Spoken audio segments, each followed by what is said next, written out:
রবিবার শেষ হলো বিজেপির জাতীয় অধিবেশনে বক্তৃতা দিতে গিয়ে বিজেপি কর্মীদের প্রধানমন্ত্রী মোদী বলেছেন, সামনে 100 দিন অন্তত গুরুত্বপূর্ণ।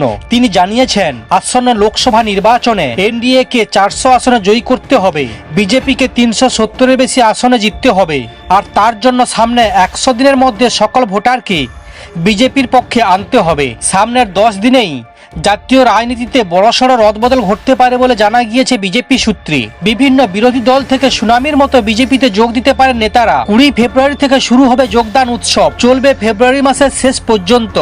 এই 9 দিনে কংগ্রেস, বহুজন সমাজবাদী পার্টি এবং আম আদমি পার্টি সহ বেশ কয়েকটি বিরোধী দলের সাংসদ স্রোত আসবে বিজেপিতে। সকলে গেরুয়া শিবিরে যোগ দেবেন।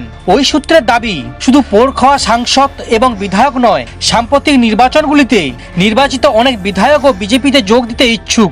এই বিষয়ে সবকিছু তৈরি রয়েছে, যোগদান শুধুমাত্র সময়ের অপেক্ষা।